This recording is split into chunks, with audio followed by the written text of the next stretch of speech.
I really intentionally worked hard. I think it started as a dream. I bow down to people who really get out of their comfort zones. My parents didn't know I packed every weekend.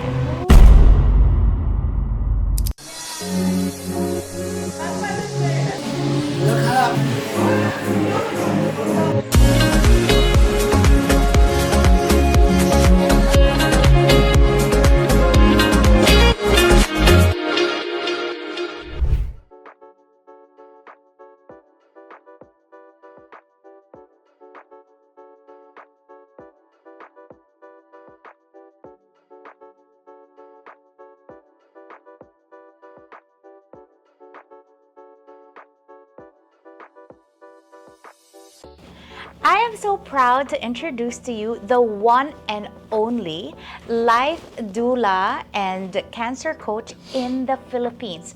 Please welcome my very special guest for today, Miss Charity Marohombsar. Can you please, what's that? Marohombsar? Grabe, Charity tagal na natin magkaibigan. Kasi pati yung spelling eh. Marohombsar. Marohombsar. May silent pala. Silent B. B. Marohombsar. Okay, welcome Charity. Thank you, Should I Kimi. just call you Charity, Coach Of course. Charity? Charity Miss is Cha. fine. Miss Cha. Miss Cha. Pa-teacher. So Charity, thank you. First of all, thanks for saying yes to this. Of course, anytime I'm for so, you. Wow. I'm so grateful that you said yes. And today, we're going to get to know you before you actually became a life doula. Because Yes. right now, your socials are all life doula, cancer coaching, all of these things, and all of the other brands that you're doing under your name, right? But before being a life doula, let's find out what Charity was doing. What were you doing before? Okay, so my life before was so different. Okay. If you met me about 7 years ago, Okay. my introduction would be very, very different. I spent more than 30 years in the corporate life as an executive. I guess 32 years. 32 years in the corporate life. Yes, Okay. yes. Wow. Yeah. And I think other than finance, I took all the rounds of the different positions in the Yeah. organization. Wow. I started with customer service, sales and marketing, operations. Yeah. And then different positions, Yeah. different industries. Wow. But the last stop for me yes. was a place very near your Yeah, home now. Yeah. Yes. So I was vice president and CEO for a property development. Correct. Yeah. Focusing on manufacturing companies. So Yeah. that was my life before. Yeah. And you started it very well because now it's also doing very well. Yes. Yeah. So Like I was very happy doing that, and I was very fulfilled, Yeah. but also very stressed Ay. when I was doing it. Ibang level ng Ibang stress. level ng As stress. in? As in, I would sleep. Or you wouldn't. Or you wouldn't. But I Almost don't, now knowing what I know now, Yeah. it was quite unhealthy because I would only sleep around 3-4 hours. 3 or 4 Per day? hours? I Yes. cannot. I cannot. Like, I'm a napper and I'm a sleeper. I know. I will take all of the chances to sleep. So that's stressful. Like, just thinking about it, you're telling me, stress na ako. Parang no. 3 to 4 hours. Okay, yeah. 3 to And this is like 3 to 4 hours of, I don't even get REM at the REM stage. Yes, yes. So I know that because I took a series of sleep tests. Yeah. So that's when I realized it was really chronic insomnia. But why did you have to take the sleep tests? Like, were you feeling Because I anything? was not feeling comfortable, that I felt I was okay, Yeah. but everyone's saying that. You know, it's not good, you don't sleep well. But my body was like, I'm okay. Yeah. I'm not tired, I'm not stressed. So I was looking for a scientific explanation, but I was just told that if a person's mind is Yes. very, very busy Yeah. and it has a lot of things, it's like you look at the laptop and you have, even my laptop looks that way. I like more than 10 tabs open at any given time. So that's how my mind was. Right. And you did this for 30 years, like 3 to 4 hours of I sleep? would say 20 years. That's a lot of years. That's a lot of years, Yeah. and that's actually, I think, one of the reasons why Yeah. I was diagnosed with stage 4 breast cancer. So that's what happened. Yes, so Okay. that was the life before. Right, life before that moment. Yes, And would you say that this moment would be like a pivotal one? definitely. Yeah. So I underwent 38 cycles of 38 cycles. Yes, of chemotherapy. So that's 3 times 12 ba? Ano naman? I was doing it every week Okay. for about 14 months, more than a That's year. a Yeah, lot. except for 1 month where Okay. I underwent surgery. Yeah. So every week, and I rest on the 3rd week, and then I go back to chemo again. Okay. But all those times, Yeah. I was working. I was going to work. I was going to Lipa. Yes, yes. I was working. the whole When you time. were working, I'm curious, like what made you want to work that hard? Parang what was in your mind, or were you thinking about it? Were you even aware that you were working so hard? I really intentionally worked hard Okay.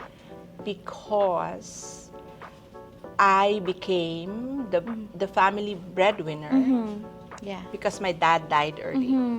Yeah. So I had to really, Yeah. work very hard. But even then, I was the only one in the family who bravely decided Yeah. to leave the province Oh, and okay. go to Manila to work. Ah. So even in my younger days, probably as early as high school, it's not that I didn't love our place. I just felt that there was not a lot of opportunity for me to grow into something which Yeah. I didn't know what it Yeah. was at the time. Like there was something more out there. I definitely knew Yeah. that the space that I was in the province. I knew that there was something more in life. Yes. So Was it for you or life in general? Like life could offer me more, or I could offer more to life. I'm curious. I think it started as a dream of wanting to know more about life. And I just knew it in my heart that there was something more beyond where I was. Did somebody tell you, or that was just like an inner thing? I just, as far back as I can remember, I think it was already something it was a knowing feeling. How's that? It was a a knowing. I like feeling. that. It was a Yeah. knowing. Yeah. Because not a lot of people have a knowing feeling. Yes. Or they don't listen to it. Parang they know, but they don't really do anything about it. And then ako like, wow, nakakabilib yun, like from the province. And there are people who do that as well. But I really, I don't know if idolize is the word, but I bow down to people who really get out of their comfort zones to really explore and be adventurous and really try, Yes. right? And that was you. Like, we are in front of somebody who braved the adventure of life, and allowed herself to explore more things for themselves. Yes, and I think this was one moment in my life that I was so certain Love without knowing what was in store for me. Yes. So when I packed my bags Yeah. for a series of interviews in Manila, Yeah. my parents didn't know I packed everything I have. Oh gosh. Naglayas pala siya. Hindi pala siya In nag-interview. short. Naglayas siya. Yeah. Oo. So and this was a total depart from what I knew. Yeah, yeah.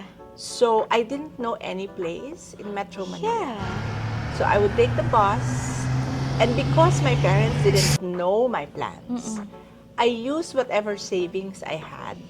Oh my gosh. And so this was a story of a girl who had, a big dream Yeah. and who went through so much. Like I would literally baon lunch. And Greenbelt then was still, a huge park. And I would go from one building to another Yes. to distribute my Wow. resume. Old school style. Yes.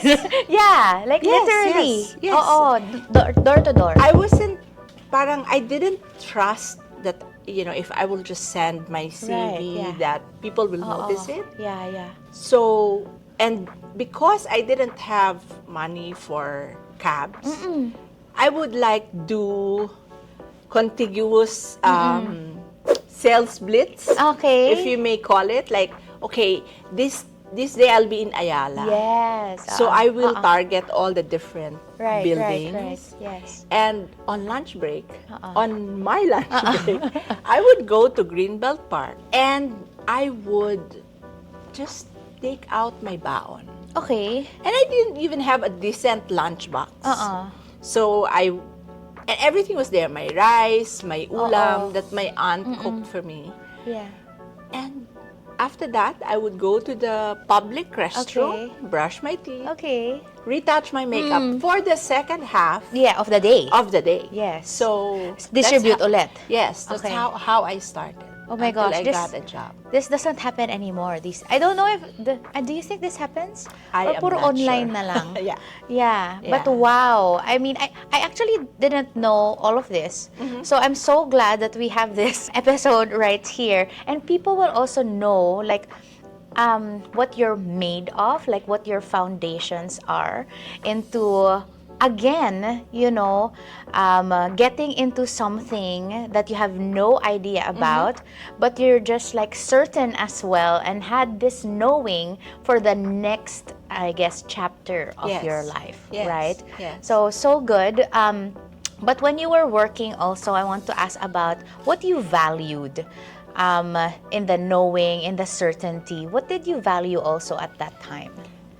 I think first and foremost is the value of love for family. I grew up in a very closely knit family, and the value of hard work. I respect people who really work hard and who knows the value of work, regardless of what you do. Right. Yeah. So the value of hard work, the value of family. So I think my values have been the same now and then. Yeah. I was very curious about people, so I was very interested in knowing people. And because of that, it allowed me to move from different industries. Yeah.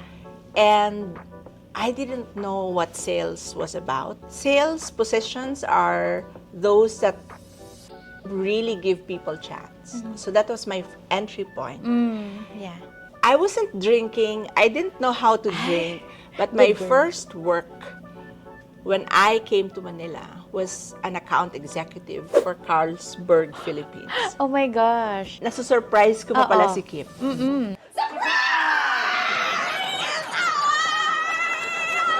I didn't know, yeah, at all. And I was thrown talaga yun. I was assigned in Baguio. So can you imagine, from Bicol to Baguio, both in places, I mean, Manila for training, then I was thrown to Baguio. Yeah. And our office then was in Dagupan. Oh, okay, yes. So I was going around, Yeah. guess in what vehicle? What vehicle? 10-wheeler trucks. 10-wheeler truck. Or I think the trucks that would deliver The, beers. beer. Yeah, Oh. so I was You're there. seated with the truck driver, with pahinantes. Ah, okay. So, yes. and I don't, looking back, Uh-oh. I wouldn't probably allow Sophia Yeah, to do the yeah, same. yeah. But I did not tell my parents that was the situation. I got a boarding house and Yeah, all that yeah. stuff. So I stayed in Baguio for a year. Paano yun? Hindi ka na lang umuwi? Or ano? Yeah, I Ganon? didn't go because at the back of my mind, Uh-uh. my parents were like, This is not gonna work. You know, you cannot survive Yeah. Manila. Manila is not for women. Yeah. From the province. parang ganon. So at the back of my mind, I said, I will not go home unless Okay. I have a job, and that job was something that my parents can be Yeah. proud of. So Yeah. Wow, I'll be parang medyo HR, kunyari interview. Have you experienced in those 30 plus years of corporate job that you had, like several of them, what would be like your biggest trial or hardship in that moment, and that you are proud of that you have overcome? I would say getting the first job was hard. And this happens all the time. Yeah. Even if you say, I'm from Ateneo Yes. de Naga, Uh-huh.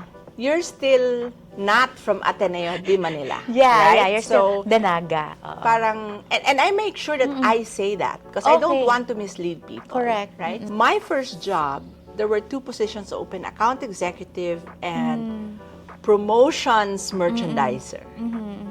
And I was lined up in the promo merchandiser. And parang, the whole time I was lined up, I was looking at the line of account executive Yeah. applicants. And I said, no, I belong to that line. Oh. So what I did was, I wasn't given an interview before lunch. So come lunch break, I hijacked the national sales director. Okay. And I asked the guard, Oo. Chikadora, Wow. I asked the guard, sino ba yung national sales director? And he pointed me to the guy. And so I said, I took a very quick lunch break. And then, Yeah. when I saw him enter his office, back in the days where people would turn off the lights, switch off the lights Yeah. during lunch break, his cubicle was the only one that was lighted up. Oh. So I said, I think this guy can talk to me. So I literally hijacked him. So I said, love it. Oo. if you can give me just 5-10 minutes of your Yes. time. And I didn't wait for the answer. Yeah, yeah. And I literally just gave my elevator Yes. pitch of why Oo. I should Yes. be in the account executive line. I said, all I need is a chance. Yeah, yeah. And I will go through the whole process. Yeah. The whole interview process. Okay. Long story short, I was accepted as one. They were only looking for one. Yes. Amongst, I think, 300 Yeah, yeah. applicants for account executive. And it was you. You're the one. Yes. You're the one. So amazing. And you As know what, in- Kimi? I had the chance to thank that person because he became one of my customers when I was already VP for sales Wow, in okay. one of the companies that I was working for. I went to him and reintroduced myself because we haven't seen each other for around 2 decades. Yeah. And he was so floored to find out Yeah. what I was doing Yes. and who I was then. Yes. And I said, thanks to you, Yeah. you gave someone like me So nice. the chance. So now I am where I am because you opened the door. I love it. I mean, hindi lang siya kung gusto may paraan. It's like, if you want it, go get it. You really have to. No Yeah. one's going to do it for Yeah, you. No yeah, one's like- going to do it for you. Like, ko, na parang tears of joy. Oh my gosh, ang galing mo talaga. As in, like, you did it talaga. So I hope nakiwi na ako. But I hope Charity gets to inspire you today. And I hope that you get to know her. Well, you got to know her now better. And what's behind Life Doula? Who was she? Who is she? Right? So that was pre-cancer, pre-pandemic, pre-Life Doula, and pre-cancer coaching. Now we will find out more about your journey when you had your cancer and how you are thriving right now. So we'll take a little break and we'll see you next time.